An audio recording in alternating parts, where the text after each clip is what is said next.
Hello and welcome back to Talking Giants. My name is Justin Pennick. Alongside with me is Sean Morash. Got a lot of things to talk about today, including a new Ian O'Connor article just dropped. Is Joe Schoen's power kind of neutered?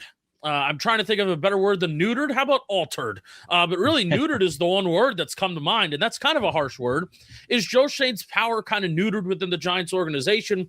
The Giants staff is fully finished as well. And the thing that is on my brain the most is, oh my God, I cannot feel my bottom lip, and I feel like I am having a stroke.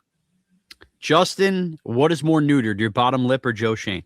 I think my bottom lip at this point, because let's just go off on a side tangent to start. So I'm at the dentist. Cavities for the first time in my life at 27 years old. I'm proud of that.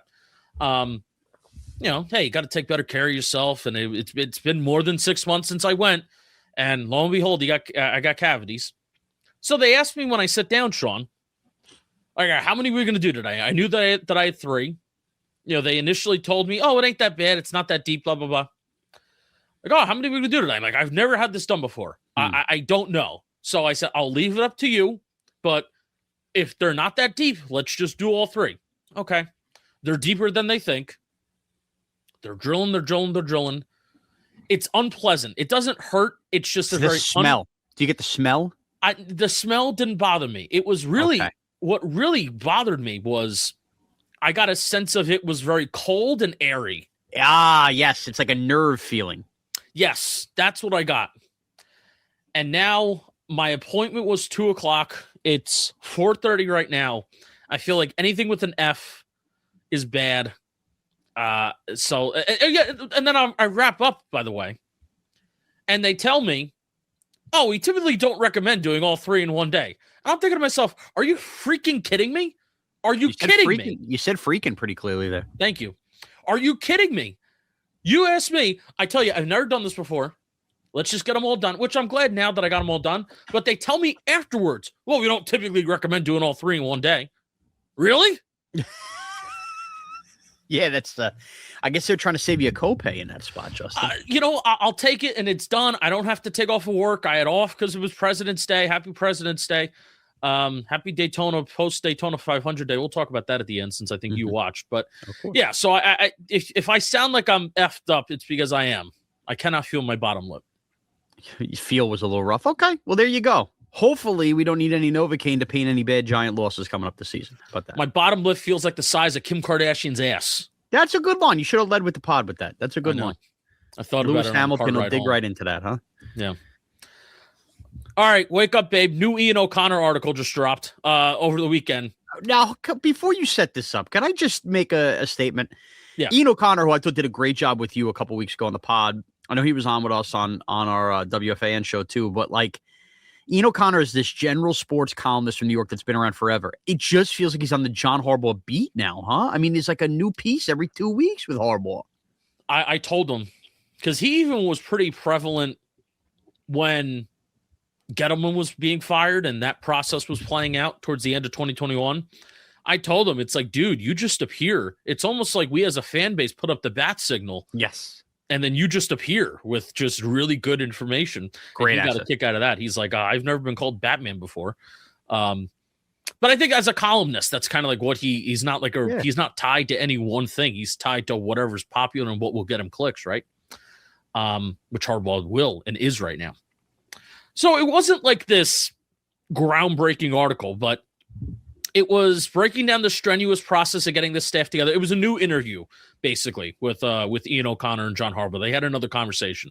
First time since 2008, he's had to put together a full staff and how his days start at 4 a.m. And, in an ideal world, he likes to go home by 8 p.m., but even that's not even happening. And he's sending text messages to everybody, in his gym routine on a day-to-day basis is good too, and how he works with the strength and conditioning staff on even his gym routine. Okay. A little bit more clarification on the reporting process, which at this point I don't really fully even care about because he's here, it's in place, they all agreed to it. But it is definitely more than what he led to lead on at his press conference of just, oh, well, it doesn't really matter to me. Because here's what Harbaugh had to say about it. When John Mara and John Harbaugh, they were in like this stalemate before he officially signed on that Saturday. And about that reporting structure, Harbaugh told The Athletic in an interview he wasn't really there yet. He was trying to process it all. This is John Mara. And I explained to John why it was important for me. I agreed with him that it doesn't really matter in how we operate, but it did matter to me. I already had that direct report to ownership in Baltimore. It wasn't new. I wasn't comfortable not being that way. I agreed with John Mara that it didn't matter how we operate, but it did matter to me. So clearly it matters to John Harbaugh, but also it doesn't not matter. I don't know. That was just a nice way of saying I'm trying not to be mean to anybody here, Joe Schoen, but like this matters to me. This is what I was comfortable with, and you're hiring me to be a football guy. I've earned that right if you want me. We also got it confirmed. People have just said 5-year, $100 million and never fully confirmed it. I'm pretty sure we got confirmed it's a 5-year, $100 million contract. Okay. Nice money. I would like it. So here's the juicy stuff. Dawn Aponte. Harbaugh was heavily involved in the hiring of the NFL's chief administrative officer, Dawn Aponte, as the Giants' senior vice president of football operations and strategy. She'll oversee analytics, salary cap management, and player contract negotiations. As another sign of Harbaugh's considerable influence in the organization, Aponte will report to him. Yeah. Pat Leonard quote tweets this article and says what was told last week that Joe Schoen is basically relegated to handling scouting. Rest of the building reports to Dawn. Dawn reports to John Harbaugh. This is continuing to go exactly as we told you when Harbaugh got hired.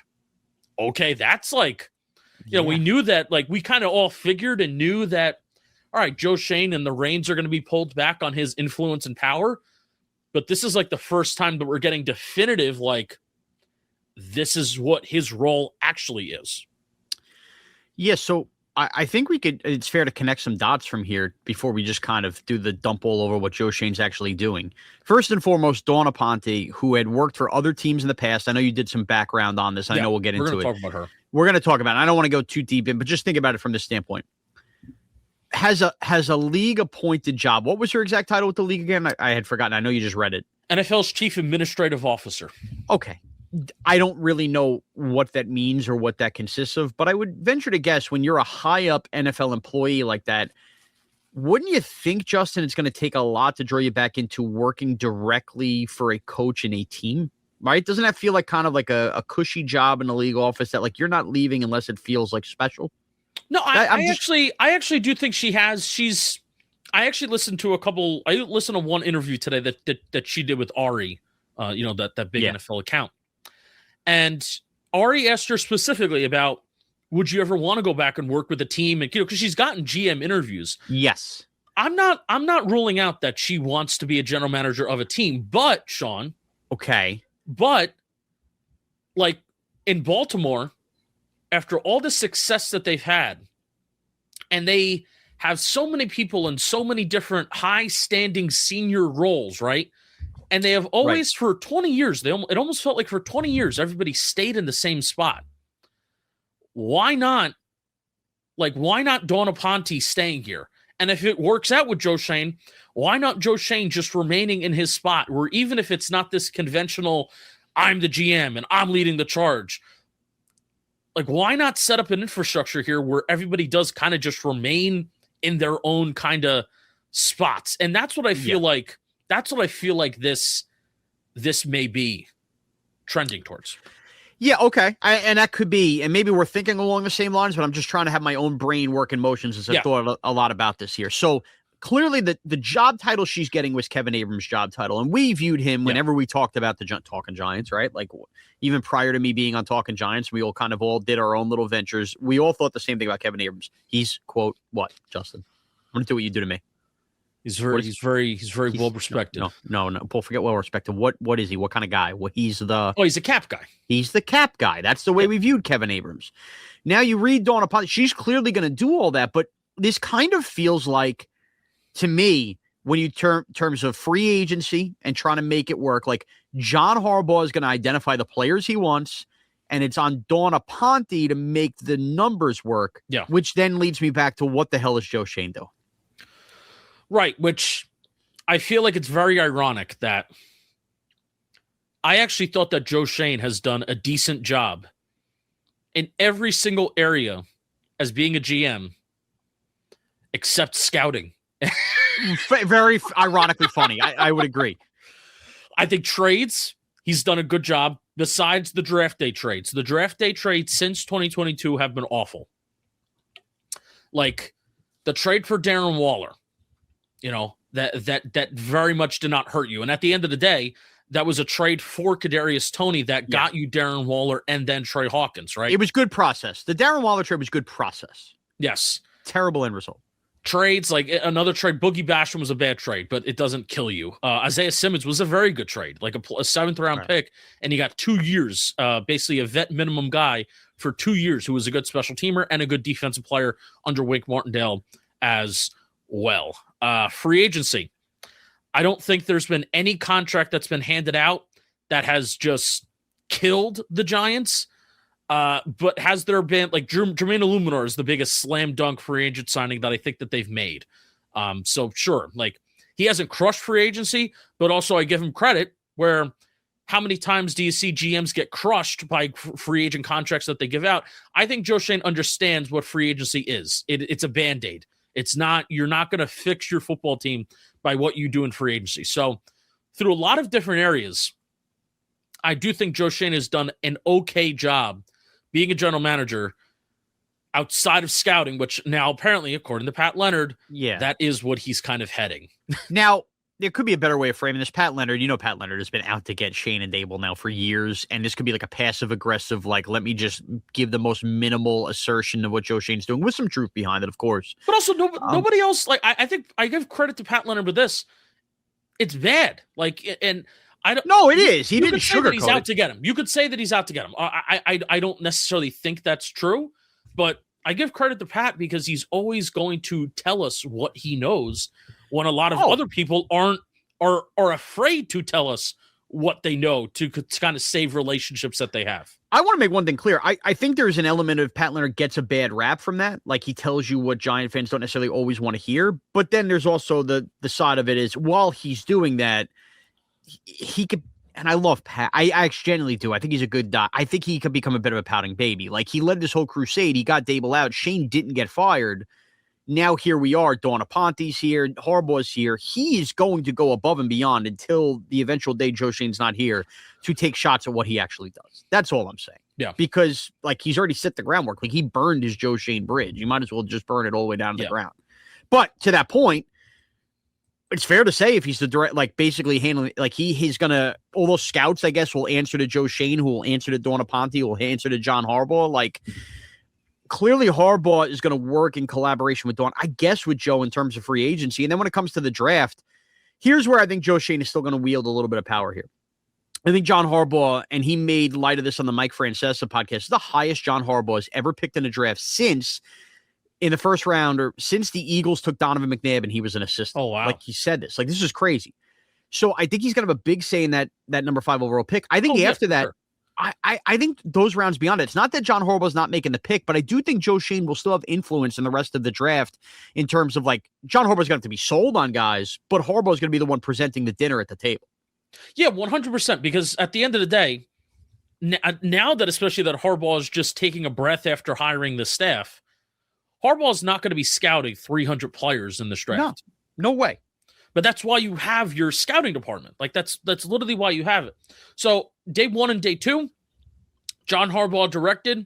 Yes, especially right now, the Giants only have 2 top 100 picks, right? But day 3 of the draft, when you have all those 6th-round picks, like, that's where you are leaning on your scouts. That's where you are leaning on your process, and you're leaning on your board that you've compiled over the last year. Since last May and June when you started preparing for this year's draft, and that's where Joe Schoen's staff is 100% going to come in. So I do agree with you with that. So instead of, like, we could sit here and speculate all day what this means for Joe Schoen, but I kind of at least want to just present information about Dawn Aponte, who she is and where she's come from. Because initially when this was reported, this was like, oh yeah, this is cool, right? Like, oh, cool hire.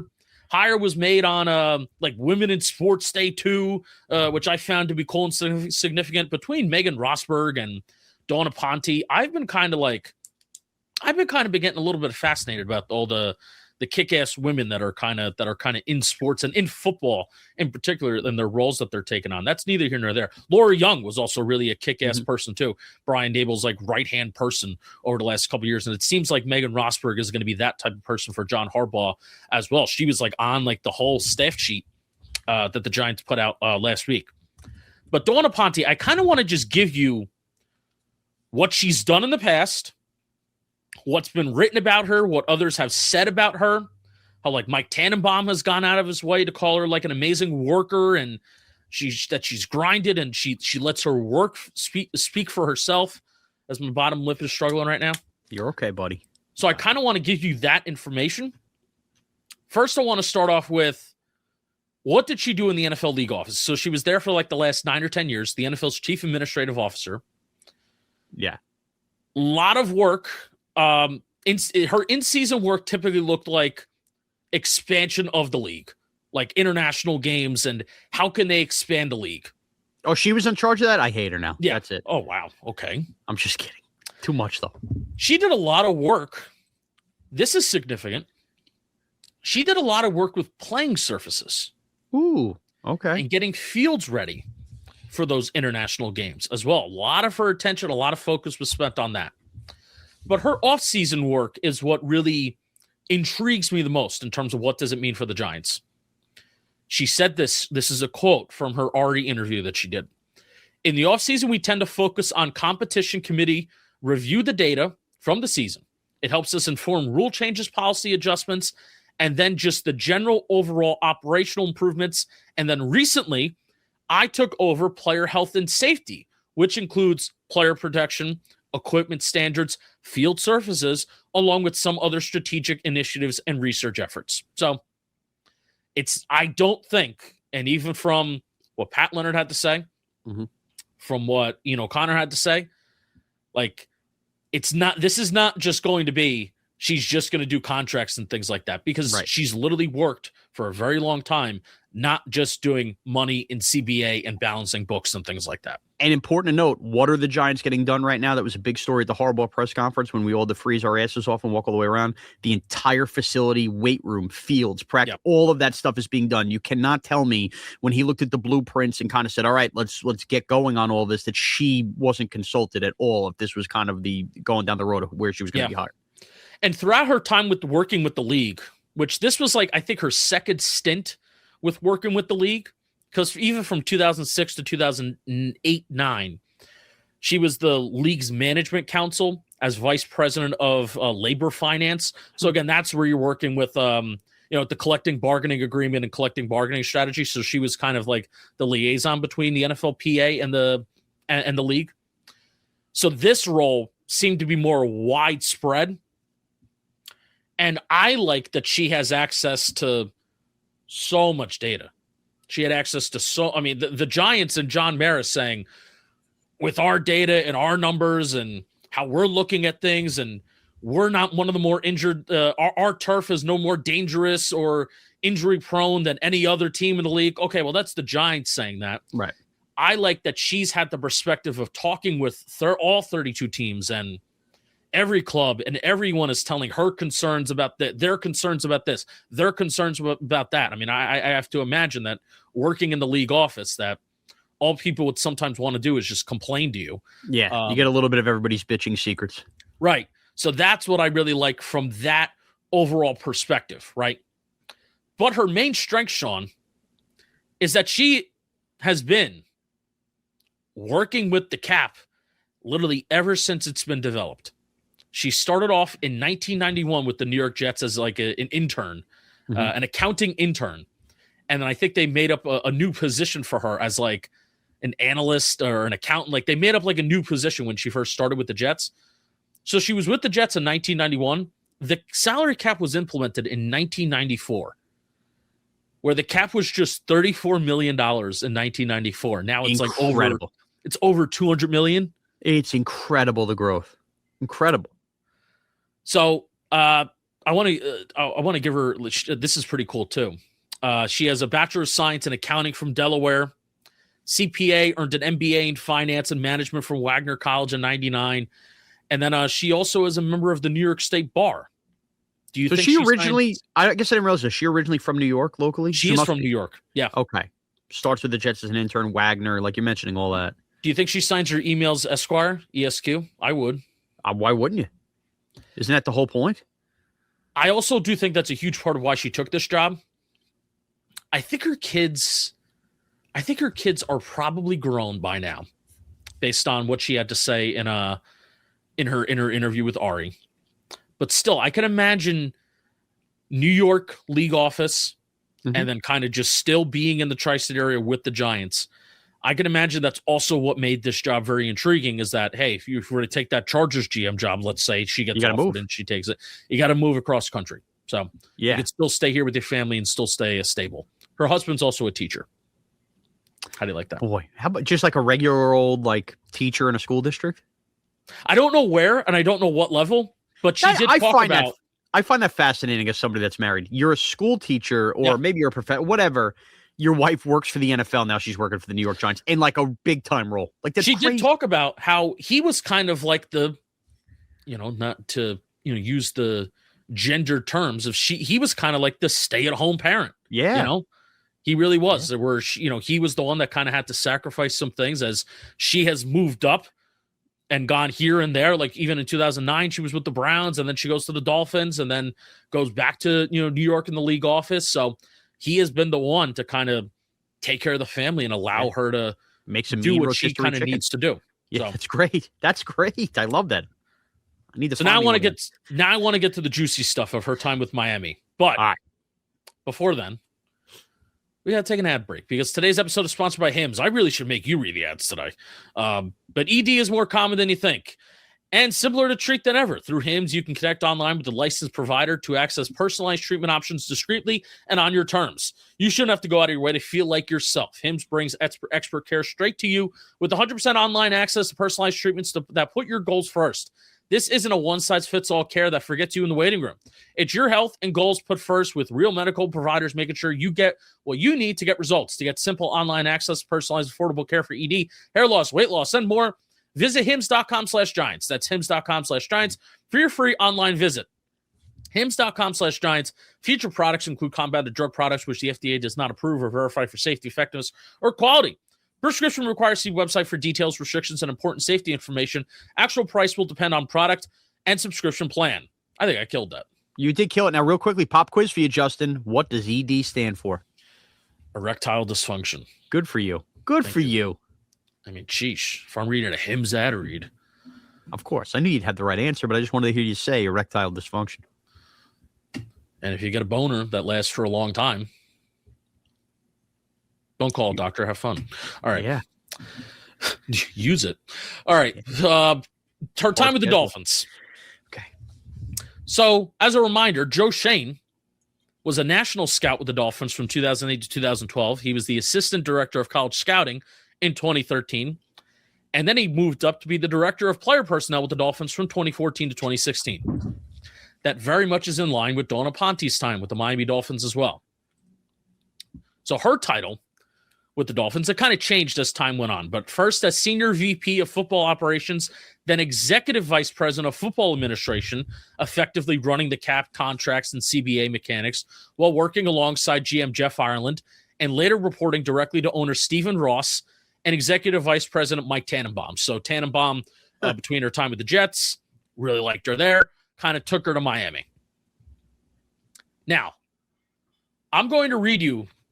There's a big article that somebody on the Dolphins did on Dawn Aponte, and there was a kind of like a controversy at the time as the Dolphins are kind of struggling year in and year out, and they're looking for a new head coach, and they fire a coach under this current tenure, and then they're looking for another one, and then everybody caught wind that Dawn Aponte was going to be part of the interview process, and people were like, what the hell? Why should she be in there? Why should she be part of this coaching search? So there was a big article done on what her role is and what she actually does within the Dolphins organization. Okay. So according to the official website for the Miami Dolphins, serves as the team's chief contract negotiator. Okay, we know that.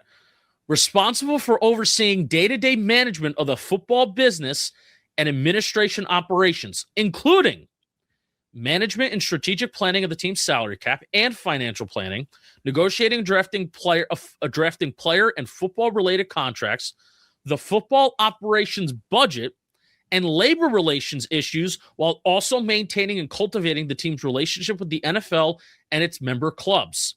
In addition, Aponte also serves as the team's liaison on league affairs. I can imagine that is also what Aponte is going to be doing here.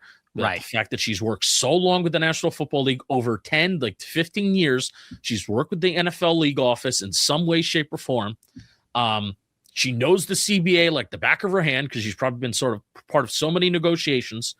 That's going to be really valuable. Now, real quickly before you continue, if I had to venture to guess, a big part of Dawn Aponte being here and John Mara probably loving that she's here is that takes a lot of what John Mara does in terms of handling with the league office. He's such a key figurehead there while he deals with his illness off the plate. And I am sure him and Dawn Aponte have come across each other a ton of times between league meetings and everything else that he knows and he has trusted. She knows exactly what the hell she's doing to handle a lot. And I mean a lot. Like, people lose track of how much John Mara was doing with the league office.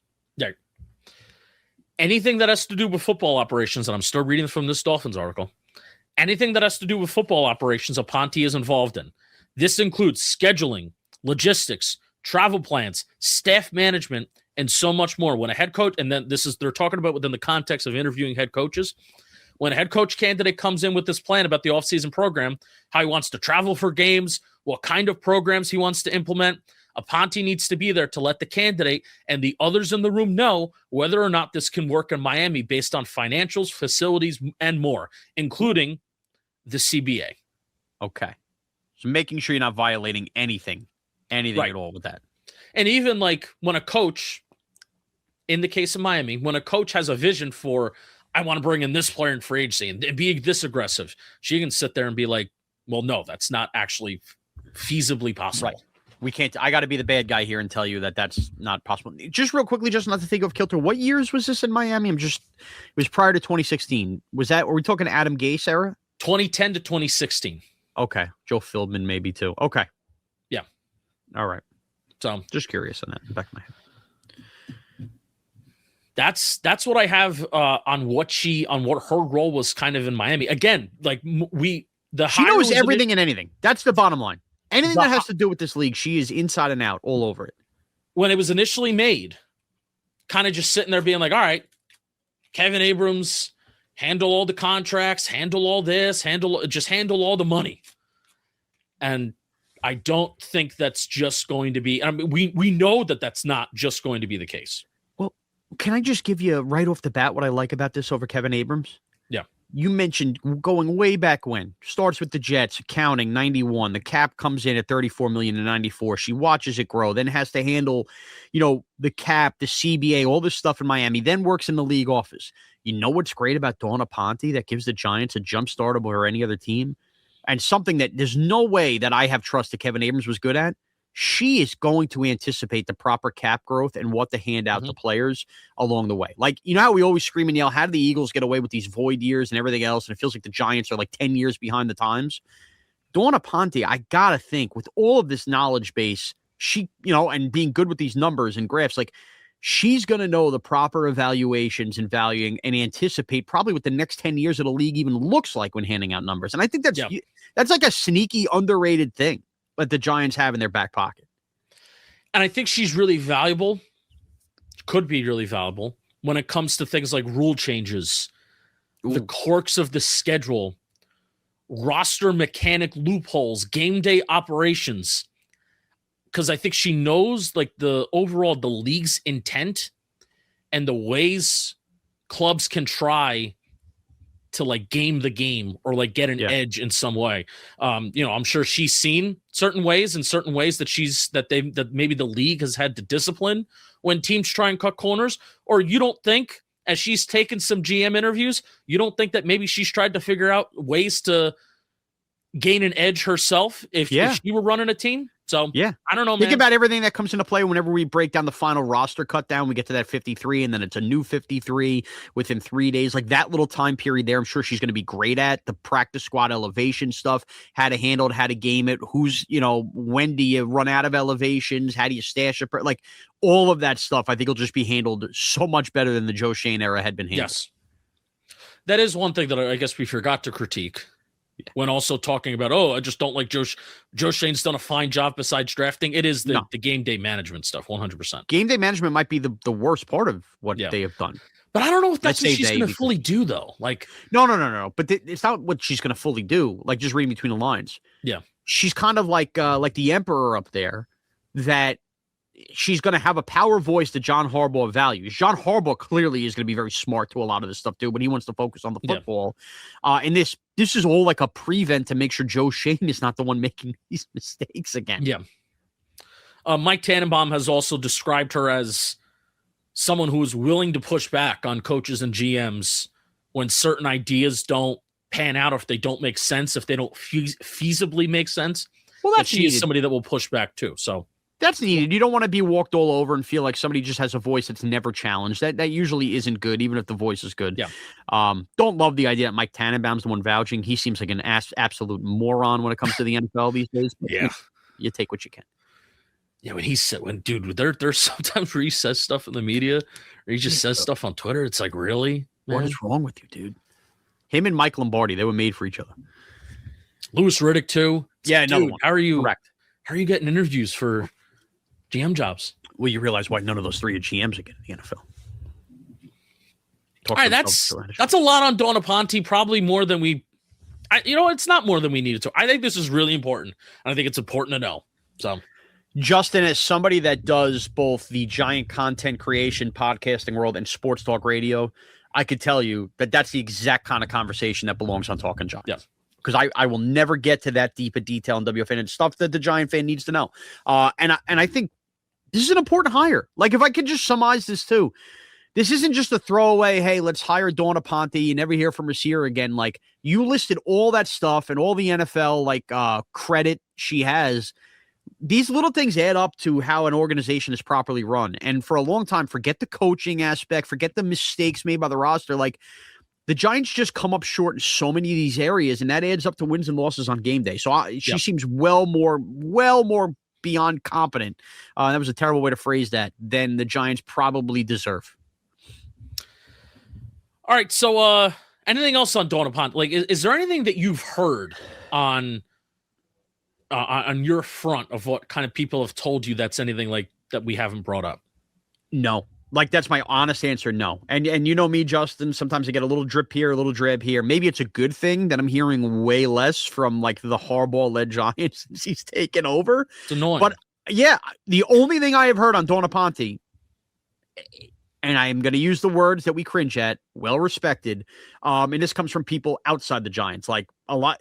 This hire seemed to raise a lot of eyebrows in a good way for teams going like, oh, they got Dawn Aponte over there. Like, that seemed to be what was going on. So, I mean, look, everything you just read, I hadn't done a good enough deep dive into it, other than the fact that it just felt like a competent hire where, again, going back to our original lead, kind of pushes away some of the authority Joe Schoen has with the team, which I think is all welcomed by us.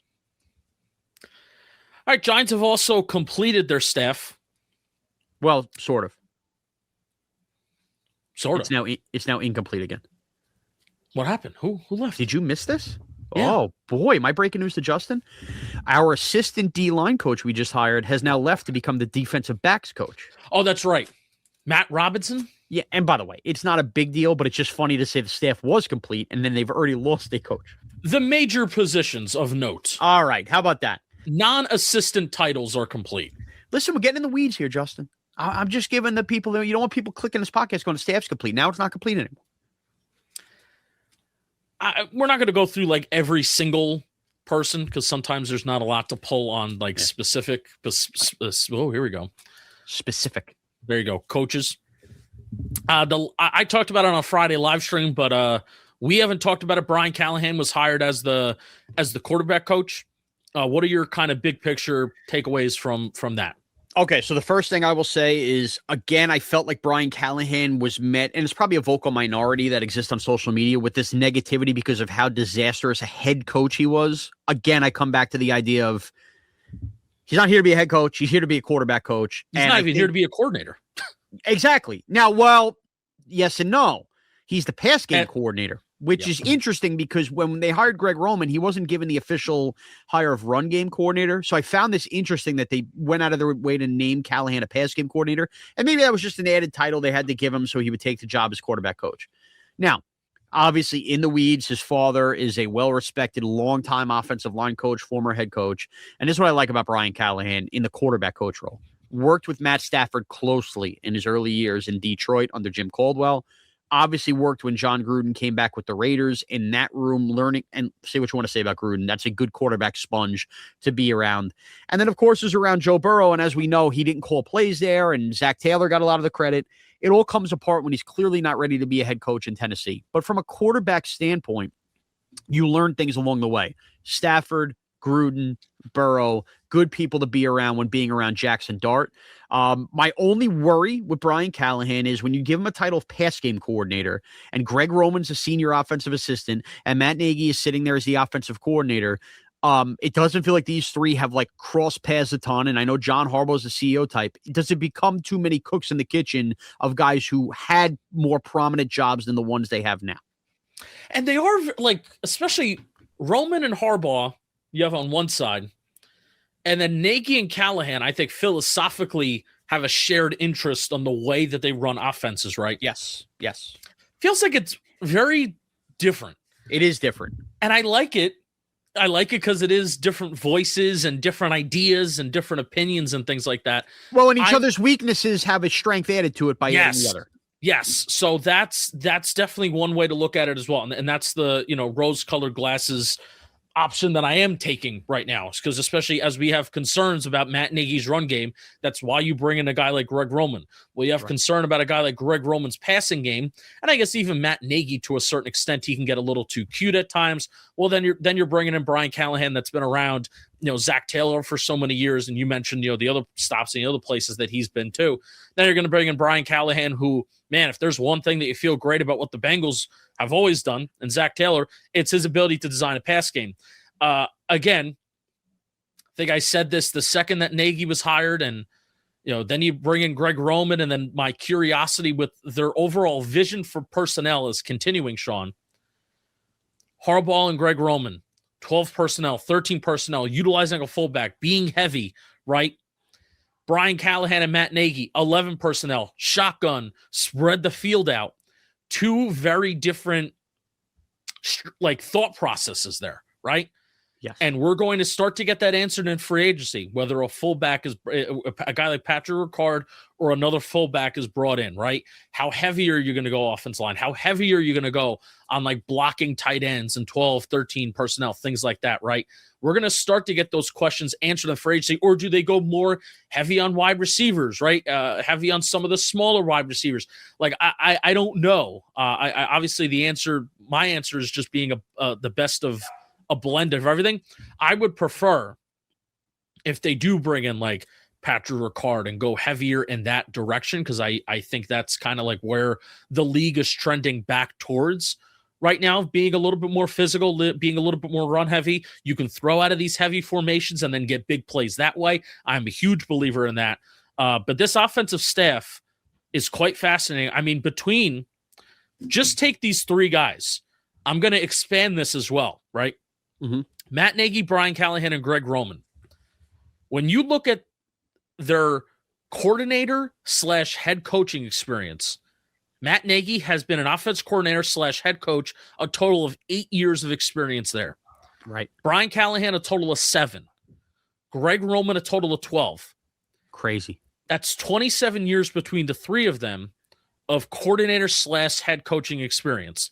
When you bring it to the entire offense, that is 31 years of NFL head coaching / coordinator experience.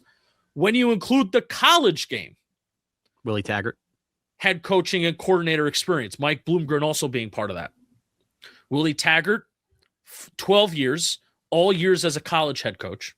Yeah, Oregon, Florida State. Mike Bloomgren, 11 years, split between college OC and a college coach. That's 11. Tim Kelly also has 4 years as an offensive coordinator with the Texans and the Titans. Chad Hall does not have any coordinator or head coach experience yet, the wide receiver coach. But he is the brother-in-law of Matt Stafford, so he's eating Thanksgiving with him. That is a total of 54 years of experience of not just in like coaching, right? Yeah. That is 54 years of experience of being either an offensive coordinator or head coach at either the college or the NFL level, and that is just on the Giants' offensive staff. That's nuts. It's nuts, and it does give you the comfort, right? When we talk about Harbaugh being hired and we say the word CEO type and that he's a special teams guy, but he also has the defensive background, he has left no stone unturned in making sure that this offense has enough thoughts and enough experience in there with a young quarterback, right? That's like the whole thing we keep coming back to with Jackson Dart, wanting to make sure he's as well supported as possible. My only concern is experience can go back to, is it too many voices that can't come to an agreement? And you end up with an offense that looks ironically a lot like MetLife Stadium, because MetLife Stadium is the representation of when people in power can't come to an agreement on anything and it ends up stuck in neutral. I don't think that'll be the case. I think John Harbaugh has enough respect in the room clearly that will take shape. But man, like you mentioned, all those years of experience, you can't tell me there's not egos in that room. And when they haven't worked together in the past, how can ties get broken? And that's where Matt Nagy's going to have to step up too. You are still the offensive coordinator. Like, it is you in charge of this staff. Make sure that the voices don't get drowned out and everybody's working in unison. That would be my only concern about this. Defense is the exact opposite. Denard Wilson has 2 years of experience as a defense coordinator. Frank Bush has 3. Dennis Johnson, 0. He's the defensive line coach. Mm-hmm. Charlie Bullen, interim defense coordinator for 2025, but still not a full year. Addison Lynch, 0. The cornerback coach coming from the Denver Broncos. Yeah. He was the cornerback coach, or excuse me, Addison Lynch is the defensive backs coach. He was the cornerback coach for the Broncos in 2025. What I find interesting about the defensive side is you have guys who have been head coaches, and I'm sure Matt Nagy might get another head coaching job and has his sights on that. What I find interesting about the young upside on the defensive side is it feels like that's where the up-and-comers are. This feels like Denard Wilson at 41 years old has all this vision of becoming one of these next defensive-minded head coaches. Charlie Bullen, I mean, little did we know as he was the outside linebackers coach turned defensive coordinator, suddenly he was really well-liked, and people seemed to like what he was doing with the Giants at the end of the year. This seems like this is where like the young hungriness of his staff comes up. And I think it kind of matches, right? Like when you have a young quarterback, you want the experience, and I think you have plenty of defensive veteran leadership, whether it's Dexter Lawrence, Brian Burns and company, where that can kind of work in unison. I'm fine with a younger staff here on defense. And Denard Wilson, let's be honest. I mean, you brought it up as somebody who wanted him a couple of years ago, and Philadelphia kind of, there was enough fans that wanted him there. I still think he's a good steward of that ship overall to have a young staff underneath him. Yeah. I think we're sleeping on how excited we should be on this defense. I agree. Well, if I had to ask you right now, before any free agency, before any draft, what unit are you most excited for? I think we are excited for the defense because it's easy to say Cam Scatterbu, Jackson Dart, Malik Neighbors. We all were pumped up about the talent that was starting to be assembled on defense last year, and they're only going to add to it now. And I just think this whole refreshing look of a scheme led by Denard Wilson, these young coaches underneath, like, I'm pumped up for it. I think they're going to have a really good unit next year. There were top 10 expectations for for this defense last year. So why shouldn't there be those expectations when we get to 2026 this season? I'm going to wait to see what they do at interior off-ball linebacker, because that really that really scares me. What do you do with interior defensive line, and is Cordell Flott back? Like, those are 3 very huge question marks that doesn't just require one player, right? The secondary needs better depth. I'm excited for Donald D'Alessio, who's the defensive pass game coordinator. Very interesting that Addison Lynch is the defensive backs coach, where typically sometimes you would see the DB coach also be given defensive pass game coordinator. Those are 2 separate people. So Donald D'Alessio is coming from the Kansas City Chiefs. There's a couple of Kansas City Chief cornerbacks that are free agents that I think the Giants should possibly look into. There's work that needs to be done on that area, but still, like, I I'm very excited for Jannard Wilson. That's where the excitement really does come from. I think he's going to be really, really good. And got burned, as we pointed out a couple weeks ago, with a lack of talent in Tennessee as well.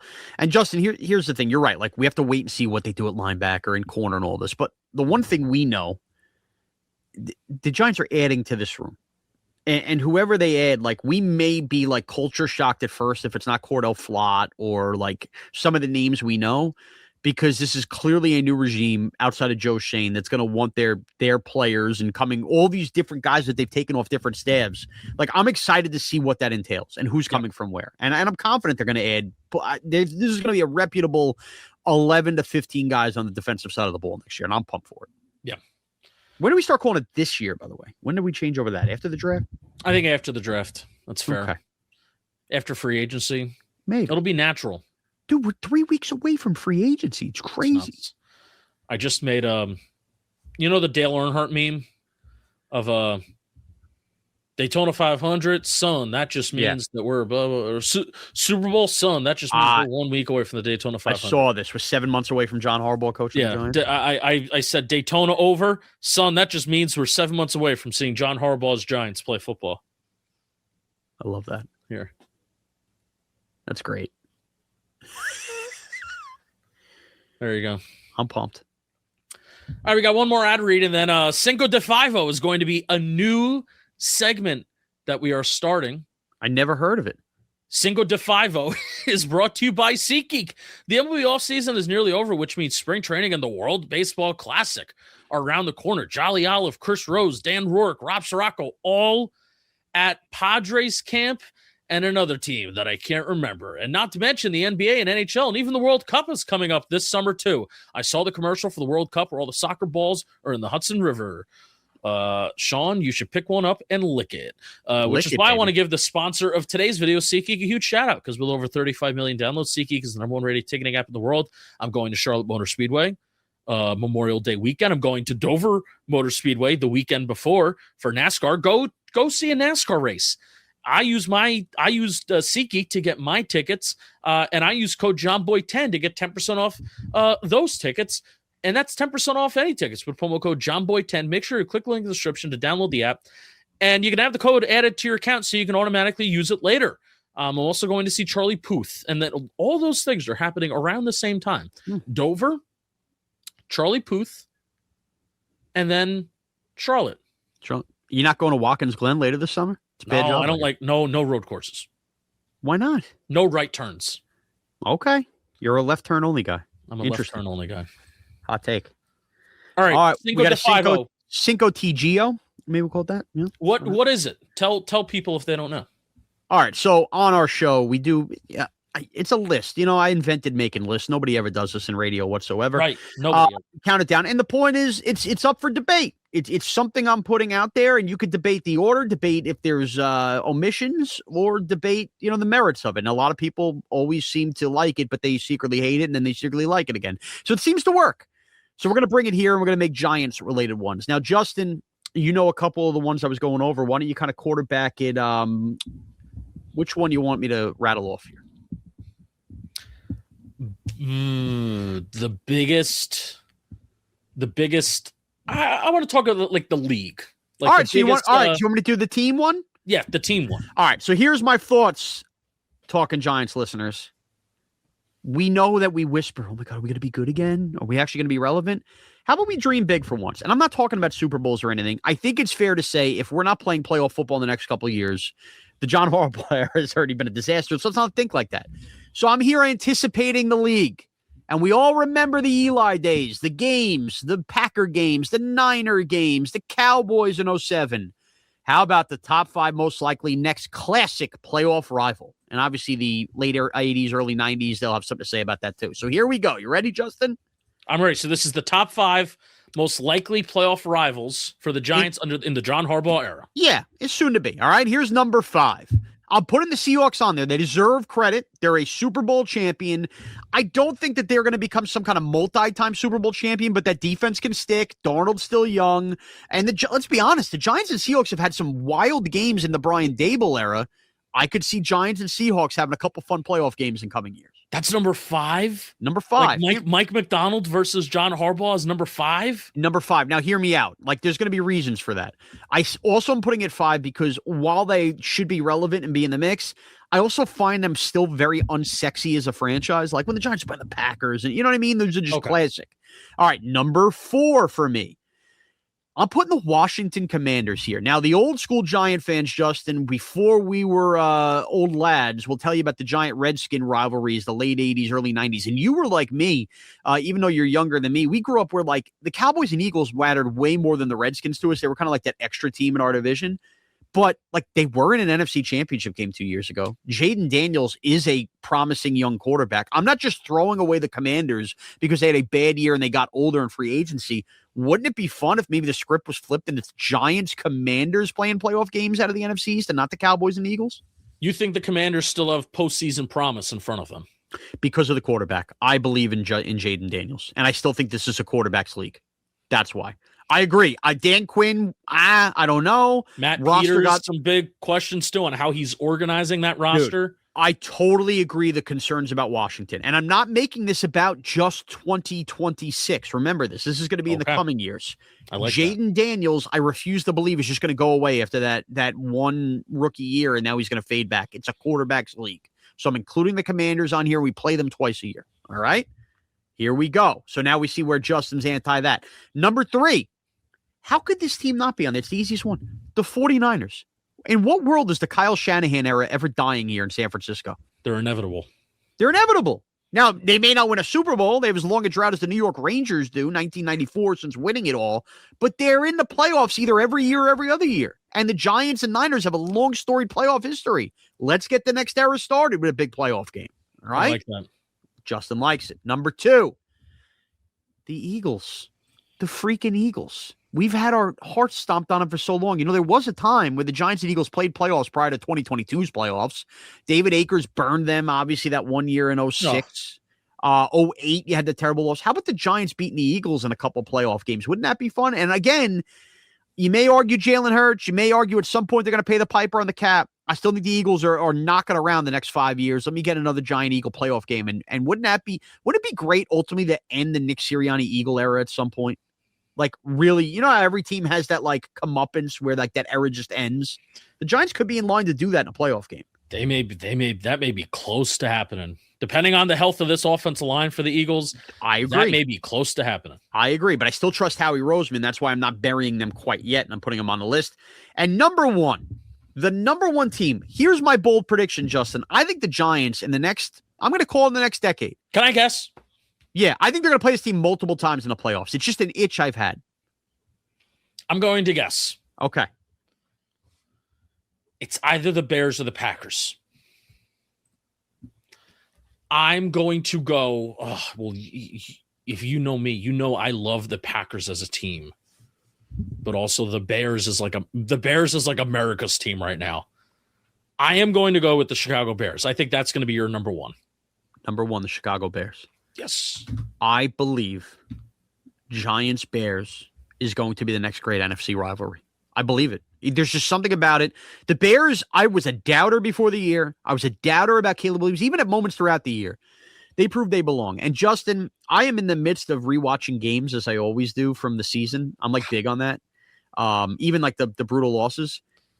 This week, I guess it was this week. It was Saturday. Saturday, I rewatched the Giant Bear game when Jackson Dart got hurt. You need to start like as soon as you have a thought, soon as something happens, you need to start it doesn't need to be fancy. You need to start just getting your phone out, recording it and talking over it. That's the kind of content you're talking about. You're right, Justin. You're right. That's what I want. I want to be like, oh wow, look at that.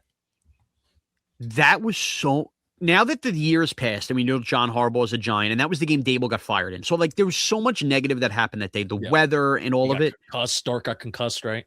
Before Jackson Dart gets concussed in that game, if I could take you into a place in the world where we're not sour, they hadn't already blown a million leads. If you just take the game at face value, Jackson Dart versus Caleb Williams in bad weather was so much fun. Both guys were making plays. Like Caleb Williams was like escaping sacks. That was the classic. Like Giants had pressures but never had sacks. Oh my God, they had him like for 5 sacks dude, the whole game. And that's a game. No Scadaboo, no Neighbors. I'd love to see them versus that Bear defense. Jackson Dart gave 0 fucks in that game that he was in Chicago and Caleb Williams was on that field. And like I envisioned it, man. I think the Giants and Bears are going to be in each other's way the next couple of years. Where and can't you just see both teams playing in cold weather too with the breathing air? Like we remember the Eli Classic playoff games in Lambeau and stuff. I left the Packers off this list. There's something weird about them. I don't know what to make of Jordan Love, but I truly believe, Justin, over the next decade, when we talk about Giant playoff football again, they're going to have more than one of these games where it's Giants Bears and you're like the Packers were with the Eli era. They played them in 07, 11, came back in 16. I think you're going to get that with the Chicago Bears with the John Harbaugh, Jackson Dart era. I'm all in on Giants, Bears, biggest playoff rival. Pin it, baby. And that's your first Cinco de talking Giants, though.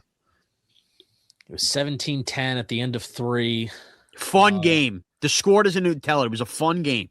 Then everything went to shit because he got hurt. And then Russell Wilson came in. Oh my God! What? Oh my God! Please, this is gonna kill me. Russell Wilson played in that game, not Jameis Winston. Remember? Yeah. This is gonna kill me. Russell. Oh my God! From the 2 remember yard line, yes. Young Hoku kicked a field goal. Yes. And this is why you need to do this. And Chicago had too many men on the field from the 2 yard line. 2 yard line. The Giants declined it, and so it would have been a first down, half the distance to the goal. Brian Dable gets fired. Had no trust in Russell Wilson in that spot. Oh my God, that could have been 24-10 with wild 10 game. minutes, and they probably still would have blown it. Yeah, wild game. And Caleb Williams, he gained a lot of respect for me in that game. He did. I think Caleb and Dart could be like the next fun NFC quarterback matchup. Like, I know there's Purdy and I know there's Love and Stafford's getting older now and people love Sam Darnold. Caleb Williams and Jackson Dart is where this NFC is trending, and I have no problem saying that. Superstar personalities. Yeah. Definitely superstar ability. We're going to grow to hate, like there's going to be a generation of Giant fans that are going to grow to hate the Bears in the next few years. I believe that. I love Caleb. I would hate to grow to hate him, but I think we're going to hate. We're going to hate Ben Johnson. His swarminess on the sidelines. We're going to grow to hate Ben Johnson. That's what's going to happen. Don't fire Dennis Allen. Even though I kind of hate doubting on Dennis Allen's defense, I still think Dennis Allen could be a good coordinator. But damn, that defense was not good this year. So you know how I know it's a good list? You picked the Bears. You saw it coming. Yes. I think Mike McDonald at 5. We're going to wrap this up. I want to keep it under an hour. I think Mike McDonald at 5 is quite interesting, knowing Mike McDonald versus Harbaugh. Has everything to do with the franchise. They're on 5, and they should be respected for that. But just Seahawks are still, even as a Super Bowl champion, even the McDonald versus Harbaugh, they're just a boring franchise to me. All right, that's going to do it. Hope you enjoyed. Dawn Aponte, Giant staff in the first ever Cinco de Talking Giants. So we got to workship that name. We'll figure it out. Figure that out. All right, let's go Giants. Hope you enjoyed. Like, comment, subscribe. It starts today.